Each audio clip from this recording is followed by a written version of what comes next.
Hello friends. जादुई सफर में आपका स्वागत है। हम पढ़ रहे हैं अपनी बुक जादू या मैजिक बाय रोंडा पर, और इसके बारे में हम आपको डेली एक लेसन के बारे में बताते हैं, उसका टास्क देते हैं और उम्मीद करते हैं कि आप टास्क कंप्लीट कर रहे हो।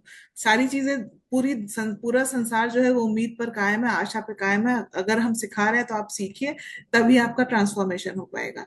और अब जो नेक्स्ट लेसन हमारा सेवेंथ लेसन है, इसके बारे में आपको रंजना जी बताएंगी और पुराने भी बताएंगी जो कंप्लीट किए गए हैं। थैंक यू श्रद्धा। अभी मैजिक बुक हम लोग कर रहे हैं और ये रोज रोज दर्शक देख के समझ गए होंगे कि हमको एक नया टास्क मिलने वाला है। तो हमने जैसा कि अभी पीछे के चैप्टर्स में पढ़ लिया है, नियामतें गिनना, जादू के पत्थर, उसके अलावा जादुई धन, जादुई संबंध, और उसके अलावा हमारा संबंधों के बाद हमने नया कल किया था, एक जादुई मैनेजर रखा था जो कि हमारी ग्रेटिट्यूड गिन रहा था। और वो करके हमें बहुत अच्छा लगा, दिन भर हम लोगों ने किया और एकदम ग्रेट फीलिंग आ रही थी।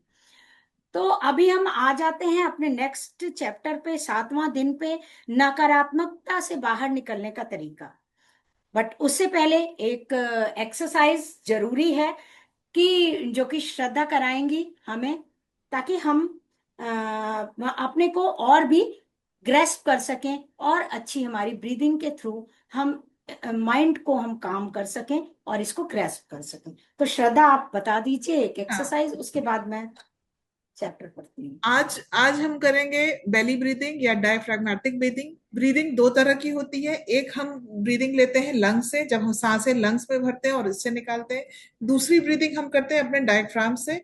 तो जब हम पेट से ब्रीदिंग करते हैं, डायफ्राम से ब्रीदिंग करते हैं, तो हमारे पेट फूलता है इनहेल करने पर, और एक्सहेल करने पे पेट पिचकता है। आप आपने ध्यान दिया होगा, जो छोटा बच्चा होता है वो पेट से ब्रीदिंग करता है, चेस्ट से नहीं कर पाता है, तो उसका पेट फूलता है और पेट पिचकता है। हम विजुलाइज कर सकते हैं, देख सकते हैं उसको। एग्जैक्टली सेम वही ब्रीदिंग हमको अभी करनी है।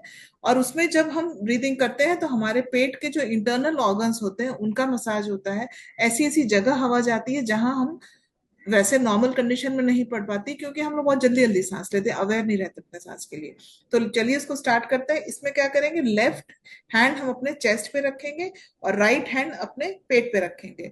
और जब हम इनहेल करेंगे तो हमारा राइट हैंड फूलना चाहिए और पिचकना, और सांस छोड़ने पर पिचकना चाहिए, और ये वाला हाथ एकदम अपनी जगह रहेगा। तो उससे हम समझ पाएंगे कि हम चेस्ट से सांस नहीं ले रहे हैं। तो स्टार्ट करेंगे। इनहेल। मैं कर रही हूँ, हाँ हाँ, करिए। साथ साथ। हाँ स्टार्ट करिए। Inhale, exhale, inhale, exhale, inhale, exhale, inhale, exhale, inhale, exhale, inhale, exhale. Relax. इसमें हमारा पेट फूल रहा है, पिचक रहा है। और इस ब्रीदिंग को प्रेगनेंसी में नहीं किया जाता है, लैक्टेटिंग मदर्स नहीं कर सकती हैं, और जिनकी कोई सर्जरी हुई है उनको नहीं करना है, जिसको बैक का प्रॉब्लम है, वर्टिगो, उनको नहीं करना है। इन चार लोगों के अलावा इसको हर लोग, हर आदमी, हर लेडीज कर सकती हैं, बच्चे भी कर सकते हैं। तो इसको अपने, सॉरी, इसको अपने डेली रूटीन में जरूर शामिल करिए, क्योंकि आपके इंटरनल ऑर्गन्स का मसाज होता है। ये तो हमारी ब्रीदिंग हो गई। अब हमें टास्क के बारे में रंजना जी बताएंगे। Thank you friends. आज का टॉपिक बहुत ही इम्पोर्टेंट है और हम सबकी लाइफ में नकारात्मकता से निकलना कैसे है, उसका जादुई तरीका आज बताया गया है। इसकी पहले मैं एक्सरसाइज पढ़ती हूँ, उससे आपको इजी रहेगा कि कैसे हम अपने को इसका समाधान निकाल सकते हैं। इसमें बताया गया है कि नकारात्मकता से बाहर निकलने का तरीका, जादुई तरीका। सबसे पहले हमको रोज की तरह अपनी नियामतें गिननी है, ब्लेसिंग्स गिननी है, उनको धन्यवाद कहना है। उसके बाद जीवन में आप किसी भी ऐसी समस्या या नकारात्मक स्थिति को चुन लें जिसे आप सुलझाना चाहते हैं। कोई भी निगेटिव हमारे पास जो प्रॉब्लम है, बहुत सी प्रॉब्लम है हमारे संग, अभी मैं उदाहरण में बताती हूँ, उनको आपको चुन लेना है जिसे आप सुलझाना चाहते हैं, और 10 चीजों की सूची बनाएं जिनके लिए आप नकारात्मक स्थिति में कृतज्ञ हैं। हमारे पास परिस्थितियां फ्रेंड्स बहुत सारी निगेटिव भी होती हैं, लेकिन उनके प्रति भी हम कृतज्ञ होते हैं। कैसे? कि जैसे मान लीजिए कि एक एक्सीडेंट हुआ, मान लीजिए कि एक्सीडेंट हुआ, और मैं आपको बोल रही हूँ कि आप नकारात्मक परिस्थिति में भी आपको ग्रेटिट्यूड करना है, तो आप बोलेंगे कि कैसे हम ग्रेटिट्यूड करें। बट नहीं, उसमें थोड़ा ही सा पैर में लगा, क्या पता, सबसे पहली बात तो कि हम जीवित बच गए, ठीक है। उसके अलावा क्या पता कि और ज्यादा लग जाता, पैर पूरा ही टूट जाता, तो हमें तो थोड़ा ही लगा ना।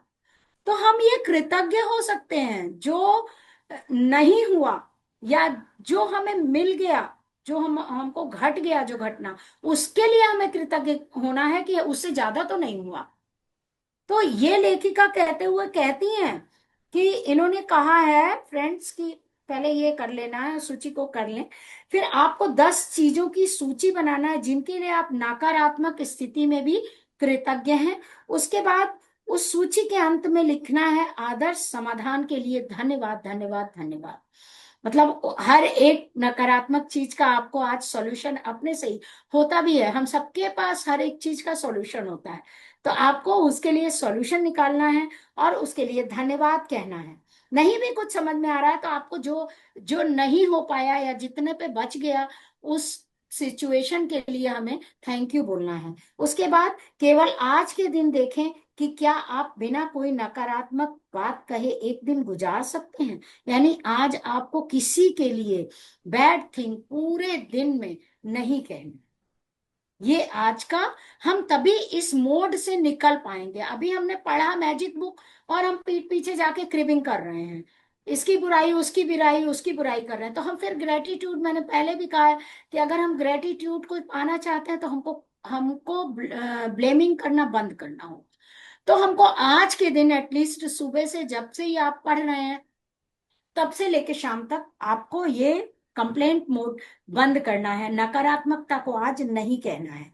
और नकारात्मक बात कहते हुए यदि आप सोचते हुए देखें किसी को भी या खुद को भी, तो आपको लाइफ लाइन इस्तेमाल करना है। मतलब तत्काल रुक जाना है और कहना है, मुझे कहना है कि मैं इसके लिए सचमुच कृतज्ञ हूं, मैं डैश के लिए सचमुच कृतज्ञ हूं। क्योंकि ये चैप्टर थोड़ा सा टेढ़ा इसलिए लग रहा है ना कि हम नेगेटिविटी से निकलना बहुत इजी नहीं है, इसलिए ये समझना बहुत, मतलब थोड़ा सा डिफिकल्ट लग रहा होगा। बट आप इसे जब समझ जाएंगे ना फ्रेंड्स, तो आप बहुत इजीली नेगेटिविटी से, मतलब कितनी भी निगेटिविटी आ जाए उसमें से यूं निकल जाए। तो ये हमें समझना है। और ऐसा नहीं है श्रद्धा कि हम लोग दिन भर में नहीं आएंगे